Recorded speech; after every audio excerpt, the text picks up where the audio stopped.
Hello friends, नमस्कार। आप सभी का स्वागत है आपके अपने चैनल वनडे एग्जाम टारगेट पर। जैसा कि आप सभी को पता है, डेली 10 बजे आप सभी की करंट अफेयर की क्लास स्टार्ट हो जाती है, तो आप लोग क्लास को ज्वाइन कीजिए। बहुत ही इंपॉर्टेंट आज की क्लास में बहुत ज़्यादा इंपॉर्टेंट क्वेश्चन का कलेक्शन हम लेकर के आए हैं, तो आप लोग शुरू से लास्ट तक वीडियो के साथ बने रहिएगा। चलिए बिना किसी देरी के क्लास को स्टार्ट करते हैं। और जितने भी स्टूडेंट वीडियो को देख रहे हैं, फटाफट से वीडियो को लाइक करेंगे और दोस्तों में शेयर कर देंगे, जिससे कि नेटवर्क वगैरह की जो दिक्कत होती है वो सॉल्व हो जाएगी और सभी तक की वीडियो पहुंच सकेगा। तो चलिए स्टार्ट करते हैं आज की क्लास को। और आप सभी को बता दें, आज दोपहर में आप 3 बजे की क्लास ज़रूर ज्वाइन कीजिएगा। फिर उसके बाद और शाम को हम क्लासेस बढ़ाएंगे। नंबर ऑफ क्लासेस आपकी बढ़ने वाली हैं, तो जितना ध्यान से आप जुटे रहेंगे, वैसे आपका इंटरेस्ट बिल्कुल भी नहीं है। फिर लास्ट में आप क्या कहेंगे, मैम इसकी ये दे दीजिए, वो दे दीजिए, इतना फास्ट रिविजन। तो सारी चीज़ें नहीं हो पाती जब तक आप लोग एकदम से ध्यान से नहीं पढ़ेंगे। आप नहीं इंटरेस्ट लेंगे तो फिर मेरा इंटरेस्ट बिल्कुल भी नहीं बढ़ेगा। अगर हम आपके लिए इतनी मेहनत करें तो आपको थोड़ा सा ध्यान ज़रूर देना चाहिए, ठीक है। और बस आप लोग एक लाइक और एक शेयर, बस इससे ज़्यादा कुछ नहीं है।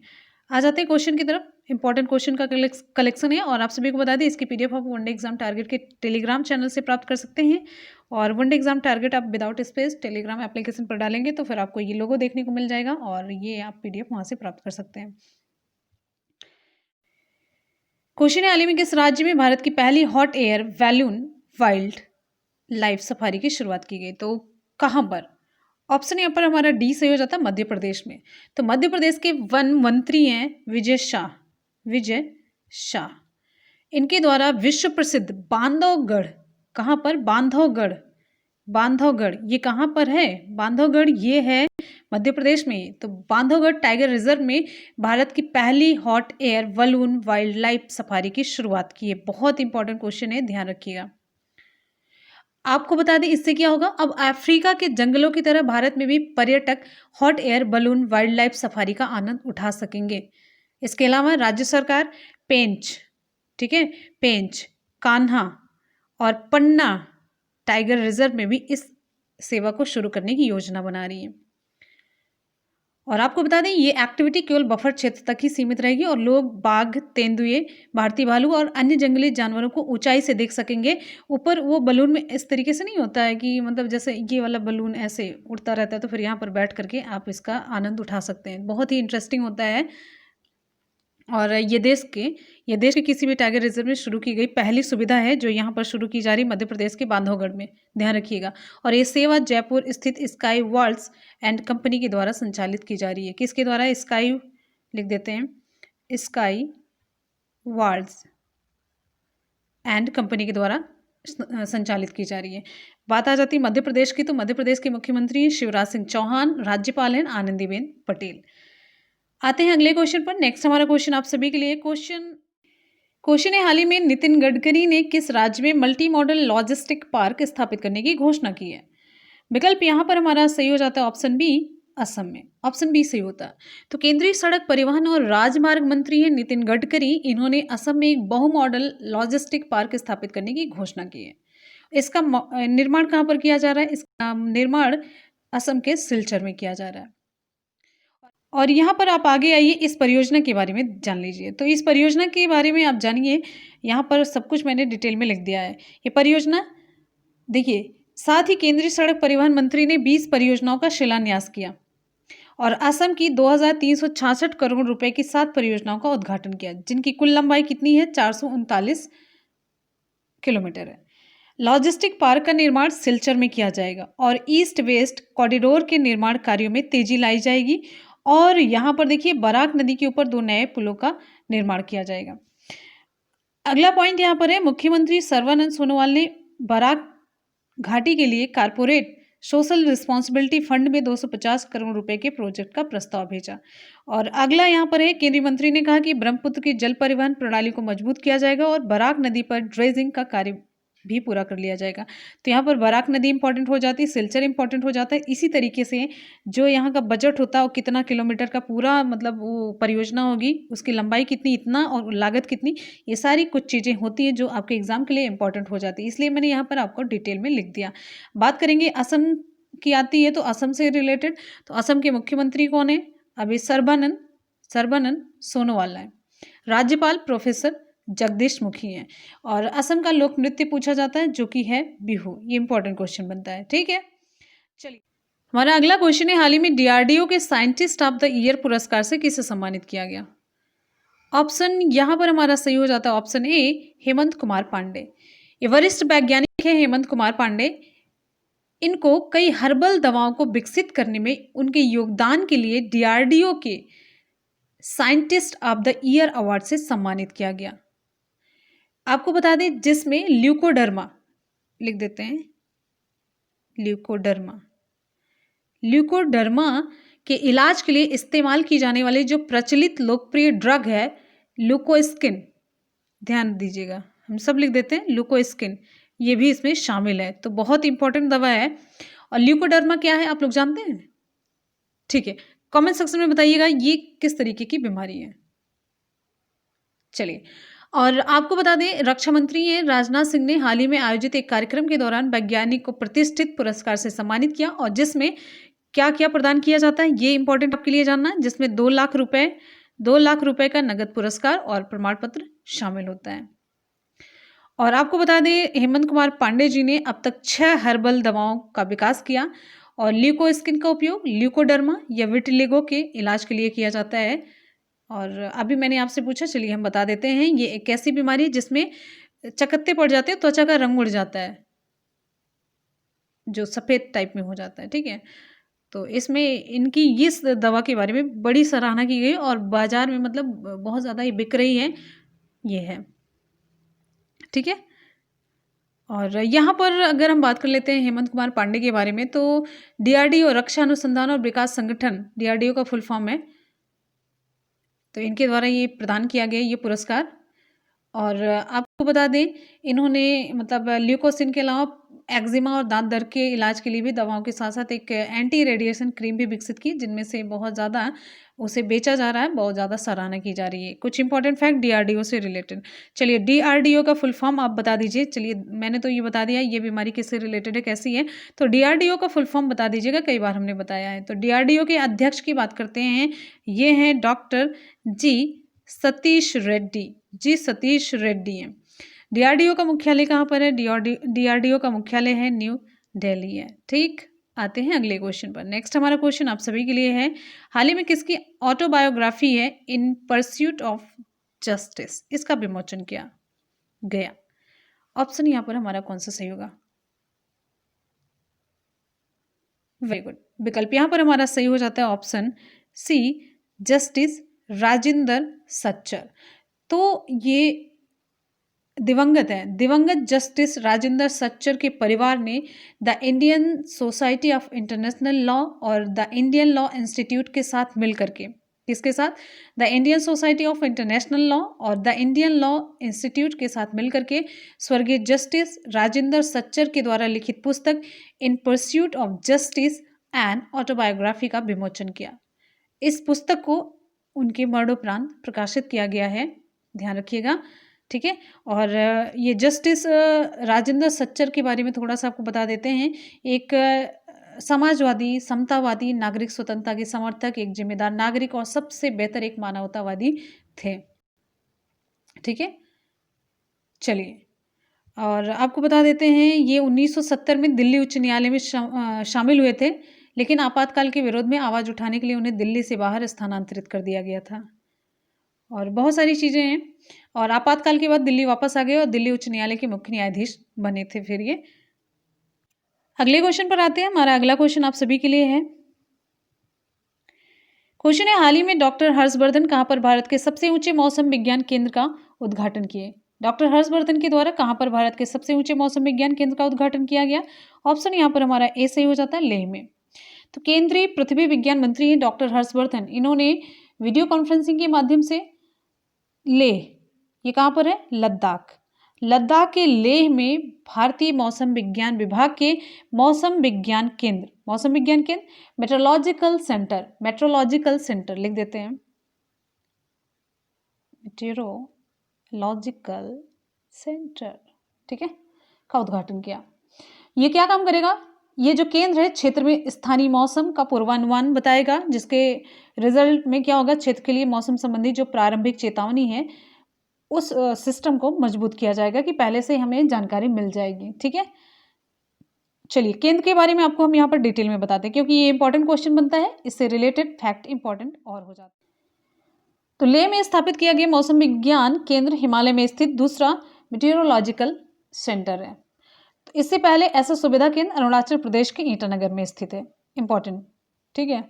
और ये सुविधा केंद्र 3500 मीटर की ऊंचाई पर स्थित है। अब मैंने क्वेश्चन में ये पूछा आपसे कि भारत के सबसे ऊंचे मौसम विज्ञान केंद्र का उद्घाटन अभी कहाँ पर किया गया, तो लद्दाख के लेह में किया गया। तो साथ ही साथ ऊंचाई जानना जरूरी हो ही जाता है। तो 3500 मीटर की ऊंचाई पर स्थित है, जो इसे भारत का सबसे ऊंचा मौसम विज्ञान केंद्र बनाता है। इंपॉर्टेंट है। फिर है, और ये जो नया MC केंद्र है, ये जो नया मतलब ये सेंटर है, ये केंद्र शासित प्रदेश क्षेत्र के लेह और कारगिल जिलों के लिए शॉर्ट रेंज यानी कि 3 दिन, मध्यम रेंज 12 दिन और लंबी रेंज 1 महीने का पूर्वानुमान प्रदान करेगा। तो इतनी सारी डिटेल इन्फॉर्मेशन इसके बारे में। और इसी के साथ एक और इम्पोर्टेंट फैक्ट, लद्दाख के लेफ्टिनेंट गवर्नर कौन है, तो राधा कृष्ण कौन है, माथुर है। ठीक, चलिए आ जाते हैं अगले क्वेश्चन की तरफ। नेक्स्ट आपका क्वेश्चन आप सभी के लिए क्वेश्चन है, हाल ही में प्रतिष्ठित इंजीनियर पुरस्कार 2020 से किसे सम्मानित किया गया। ऑप्शन यहां पर हमारा सही हो जाता है, ऑप्शन वेरी गुड, ऑप्शन यहां पर बी सही हो जाता है, VK यादव। बहुत important question, most important question है, मोस्ट इंपॉर्टेंट। तो VK यादव कौन है, ये रेलवे बोर्ड के चेयरमैन है। रेलवे बोर्ड के ये चेयरमैन है, रेलवे बोर्ड के चेयरमैन और CEO हैं VK यादव, यानी कि विनोद कुमार यादव। और ये आपका GS से रिलेटेड बड़ा इंपॉर्टेंट क्वेश्चन होता है, नियुक्ति से रिलेटेड भी। इनको वर्ष 2020 के लिए प्रतिष्ठित इंजीनियर अवार्ड से सम्मानित किया गया। ठीक है, और ये किसके द्वारा प्रदान किया गया, तो ये पुरस्कार IET institution of engineering and technology के द्वारा भारतीय रेलवे के आधुनिकीकरण और सुधारों के लिए उनके उत्कृष्ट योगदान के लिए ये प्रदान किया गया है।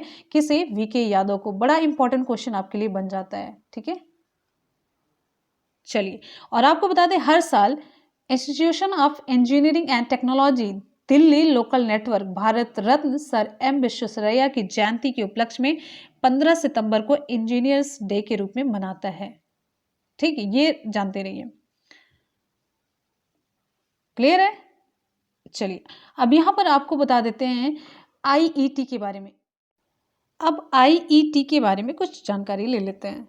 तो institution of engineering and technology एक बहुत मतलब एक आप कह सकते हैं कि बहुविषयक पेशेवर इंजीनियरिंग संस्थान है। बहुविषयक, कई विषय, जिसे आप मतलब औपचारिक रूप से the institution of electrical engineers IEE के नाम से भी जानते हैं, और जिसे 1871 में स्थापित किया गया। और ये दुनिया के सबसे बड़े इंजीनियरिंग संस्थानों में से एक है, जिसमें 150 देशों के 1,68,000 से अधिक सदस्य हैं। ठीक है, और इंस्टीट्यूशन इस साल 150 साल के अस्तित्व का जश्न मना रहा है। क्लियर है, और आपको बता दें IET इंग्लैंड और वेल्स और स्कॉटलैंड में एक चैरिटी के रूप में भी ये पंजीकृत किया गया है। अगले क्वेश्चन पर चलेंगे। नेक्स्ट है, आपको ये बताया कि ये पुरस्कार कितना इंपॉर्टेंट है इनके लिए, क्योंकि डिटेल में मैंने सब कुछ आपको बता दिया। ये आपके एग्जाम के लिए बहुत इंपॉर्टेंट क्वेश्चन बनता है, ध्यान रखिएगा। आ जाते हैं अगले क्वेश्चन पर। नेक्स्ट हमारा क्वेश्चन, और एक बार सभी स्टूडेंट फटाफट से वीडियो को लाइक करेंगे, पूरी एनर्जी के साथ क्लास ज्वाइन किया करिए। जब भी वनडे एग्जाम टारगेट पर जुड़े ये सोच करके चलिए कि बिना एनर्जी के वहां पर कुछ नहीं होने वाला है। अगले क्वेश्चन पर चलेंगे। नेक्स्ट हमारा क्वेश्चन, हाल ही में भारत का पहला पॉलिनेटर पार्क कहां पर खोला जा रहा है। ऑप्शन कौन सा सही होगा, वेरी गुड, ऑप्शन डी सही हो जाता है, उत्तराखंड। तो उत्तराखंड में तितलियों, मधुमक्खियों, पक्षियों और कीटों की 40 प्रजातियों के साथ देश का पहला पॉलिनेटर पार्क यानी कि परागण नहीं होगा, परागणकर्ता, यही आपको बताने वाले थे और यही मैंने भी गलती कर दी। देखिए मैंने अभी क्या बोला, परागकण और परागण। परागकण ये होता है कि जो मतलब ये जो पुष्प होता है उसका जो नर भाग होता है उसमें पाया जाने वाला जो परागकण होता है, जैसे ये पुष्प हो जाता है तो उसके पुष्प में नर भाग में पाया जाने वाला छोटा सा कण होता है, जो जा करके जब स्टिग्मा पर पहुंचता है यानी कि वर्तिकाग्र पर पहुंचता है, जो कि पुष्प का मादा भाग होता है तो यहाँ पर पहुँचता है, फिर परागण की प्रक्रिया होती है।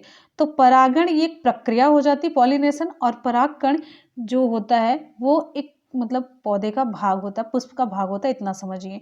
ठीक है, तो परागकण यहाँ पर देखिए परागण कर्ता पार्क खोला जा रहा है, पॉलिनेटर लिख देते हैं और क्लियर हो जाएगा।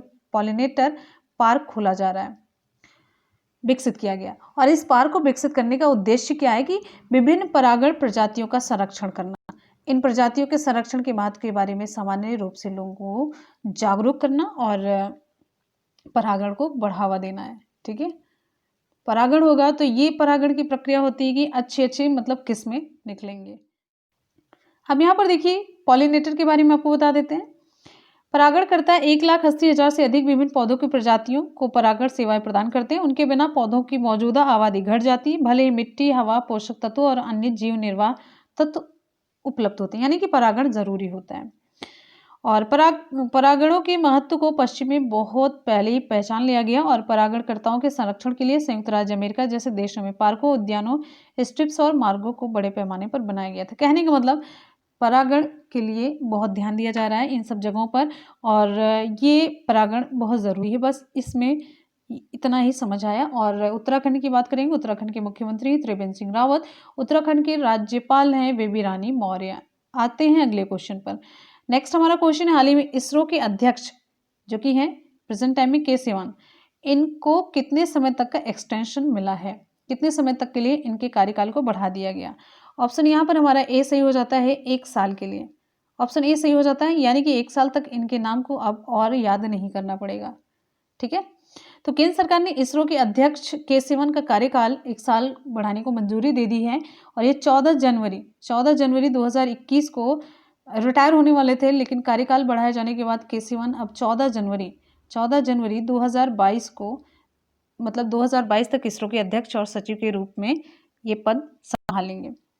और आपको बता दें इसरो में ये 1982 में 1982 में शामिल हुए थे और जनवरी 2018 में इस एजेंसी के अध्यक्ष बने हैं। ठीक है, और चलिए इसरो के बारे में बता देते हैं। इसरो अब यहाँ पर ये जानिए इसरो के बारे में कुछ इंपॉर्टेंट फैक्ट। तो इसरो का फुल फॉर्म पहले होगा इंडियन स्पेस रिसर्च ऑर्गेनाइजेशन। अब आगे देखेंगे इनके अध्यक्ष के.एस. सिवन, अभी ये जान ही रहे हैं। और इसरो का मुख्यालय कर्नाटक के बेंगलुरु में है। ठीक, इसरो की स्थापना कब हुई? इसरो की स्थापना हुई 15 अगस्त 1969 को। ठीक, चलिए अब चलते हैं हम अगले क्वेश्चन पर, जो कि यहाँ पर हो जाता है कंप्लीट। और आप लोग इसकी पीडीएफ जैसे कि मैंने बताया वनडे एग्जाम टारगेट के टेलीग्राम चैनल से प्राप्त कर सकते हैं। और आपका एक न्यू चैनल है मुनमुन ब्लॉग्स, जिसके लिंक हम आपको नीचे डिस्क्रिप्शन बॉक्स में दे देंगे। आप चैनल को अगर पसंद आया तो चैनल को सब्सक्राइब कर सकते हैं, वहाँ पर कुछ ना कुछ मेरी एक्टिविटी आपको दिख जाएगी। तो चलिए एक बार करेंगे जल्दी से आज के क्वेश्चन का सुपरफास्ट रिविजन और कल के क्वेश्चन का भी। क्वेश्चन है, हाल ही में किस राज्य में भारत की पहली hot air balloon wild life safari की शुरुआत की गई? ऑप्शन यहाँ पर हमारा सही हो जाता है ऑप्शन डी, मध्य प्रदेश। अगला क्वेश्चन आप सभी के लिए, हाल ही में नितिन गडकरी ने किस राज्य में मल्टी मॉडल लॉजिस्टिक पार्क स्थापित करने की घोषणा की है? ऑप्शन यहाँ पर हमारा सी सही हो जाता है, असम में। ऑप्शन बी सही होता है, असम, बी ही लिखा है ना। अगला क्वेश्चन है, यहाँ पर परियोजना के बारे में मैंने आपको डिटेल में बताया है, जो कि आपको पीडीएफ में मिल जाएगा। फिर अगला यहाँ पर हमारा क्वेश्चन है, हाल ही में डीआरडीओ के साइंटिस्ट ऑफ द ईयर पुरस्कार से किसे सम्मानित किया गया? ऑप्शन यहाँ पर हमारा ए सही हो जाता है, हेमंत कुमार पांडे। इंपॉर्टेंट क्वेश्चन है। अगला क्वेश्चन है, हाल ही में किसकी ऑटोबायोग्राफी है इन परस्यूट ऑफ जस्टिस का विमोचन किया गया? ऑप्शन सी सही होता है, लेट जस्टिस राजेंद्र सच्चर। अगला क्वेश्चन है, हाल ही में डॉक्टर हर्षवर्धन ने कहाँ पर भारत के सबसे ऊंचे मौसम विज्ञान केंद्र का उद्घाटन किया? तो ऑप्शन ए सही हो जाता है, लद्दाख के लेह में। नेक्स्ट क्वेश्चन है, और इसके बारे में आप लोगों ने यहाँ पर डिटेल में देखा है आराम से। फिर क्वेश्चन है, हाल ही में प्रतिष्ठित इंजीनियर पुरस्कार 2020 से किसे सम्मानित किया गया? मोस्ट इंपॉर्टेंट क्वेश्चन है भाई, बहुत ज़्यादा इंपॉर्टेंट है। ऑप्शन बी सही हो जाता है हमारा, बी के यादव, विनोद कुमार यादव। अगला क्वेश्चन हमारा है, हाल ही में भारत का पहला पॉलिनेटर पार्क कहाँ पर खोला जा रहा है? ऑप्शन डी सही हो जाता है, उत्तराखंड में। अगला क्वेश्चन है, पॉलिनेटर के बारे में भी मैंने आपको बताया। फिर अगला क्वेश्चन है, हाल ही में इसरो के अध्यक्ष के.सिवन को कितने समय तक का एक्सटेंशन दिया गया? ऑप्शन ए सही हो जाता है, 1 साल के लिए। तो फ्रेंड्स, यहाँ पर आज के करंट अफेयर के क्वेश्चन कंप्लीट होते हैं, साथ साथ सुपरफास्ट रिवीजन, और चलेंगे कल के क्वेश्चन के सुपरफास्ट रिवीजन की तरफ। क्वेश्चन है, हाल ही में किस ठोस ईंधन वाले रॉकेट इंजन का सफलतापूर्वक परीक्षण किया गया? ऑप्शन ए हमारा सही हो जाता है स्काई रूट एरोस्पेस। नेक्स्ट है, हाल ही में दिल्ली मेट्रो पर किसने भारत की पहली ड्राइवरलेस ट्रेन को हरी झंडी दिखाई? ऑप्शन बी हमारा सही हो जाता है पीएम मोदी ने। क्वेश्चन है, हाल ही में प्रधानमंत्री नरेंद्र मोदी ने किस किसान रेल को हरी झंडी दिखाई? किस नंबर की? ऑप्शन सी सही हो जाता है 7वीं है। हमारा अगला क्वेश्चन है, हाल ही में आईसीसी पुरुष पुरुष ओडीआई और टी20 टीम ऑफ डिकेड के कप्तान कौन चुने गए? ऑप्शन यहाँ पर हमारा ए सही हो जाता है एमएस धोनी। अगला क्वेश्चन है, हाल ही में सर्बिया के व्यक्तिगत कुश्ती विश्व कप में अंशु मलिक ने कौन सा पदक जीता? ऑप्शन यहाँ पर सी सही हो जाता है रजत पदक। अगला क्वेश्चन है, हाल ही में WWF ने रूसी बैडमिंटन खिलाड़ी निकिता खाकीमोव पर कितने साल तक के लिए प्रतिबंध लगाया? ऑप्शन ए सही हो जाता है 5 साल। नेक्स्ट हमारा क्वेश्चन है, हाल ही में किस पूर्व WWE रेसलर का निधन हो गया? ऑप्शन डी सही हो जाता है ल्यूक हार्पर। क्वेश्चन अगला है, हाल ही में डॉक्टर हर्षवर्धन ने भारत के पहले स्वदेशी निर्मित किस बीमारी के टीके जिसका नाम है न्यूमोसिल का उद्घाटन किया? ऑप्शन डी सही हो जाता है न्यूमोनिया। इससे आप मैच करा सकते हैं न्यूमोसिल न्यूमोनिया। नेक्स्ट हमारा क्वेश्चन है, हाल ही में INCOIS ने समुद्र से संबंधित जानकारी साझा करने के लिए कौन सा एप्लीकेशन लॉन्च किया? ऑप्शन ए सही हो जाता है डिजिटल ओशन। अगला हमारा क्वेश्चन है, हाल ही में किस राज्य की आर्य राजेंद्रन बनी भारत की सबसे युवा मेयर? ऑप्शन ए सही हो जाता है केरल। नेक्स्ट क्वेश्चन है, हाल ही में किस बैंक ने ICICI प्रूडेंशियल लाइफ इंश्योरेंस के साथ जीवन बीमा देने के लिए साझेदारी की? ऑप्शन यहाँ पर हमारा सी सही हो जाता है AU small finance. Option C. हाल ही में किस बैंक ने गूगल पे से फास्टैग जारी करने के लिए साझेदारी की? ऑप्शन डी सही हो जाता है ICICI बैंक ने। तो फ्रेंड्स, इसी के साथ ही आज की और कल की करंट अफेयर की क्लास कंप्लीट हो जाती है। इसका सुपरफास्ट रिवीजन हम लोगों ने कर लिया। चलते हैं आज के सवाल की तरफ। हमारा आज का सवाल है, हाल ही में प्रतिष्ठित इंजीनियर पुरस्कार 2020 से किसे सम्मानित किया गया? मोस्ट इंपॉर्टेंट क्वेश्चन, और इस क्वेश्चन की रिप्लाई आपको कमेंट सेक्शन में कमेंट करके देनी है। तो फ्रेंड्स, इसी के साथ ही आज की क्लास कंप्लीट होती है। आप 3 बजे की क्लास को जरूर ज्वाइन कीजिएगा और बहुत ही इंपॉर्टेंट और इंटरेस्टिंग क्लास होगी। मिलते हैं फिर इसी के साथ ही नेक्स्ट वीडियो में। तब तक के लिए good bye and take care. Thank you so much. Love you all. Bye bye and take care. जय हिंद।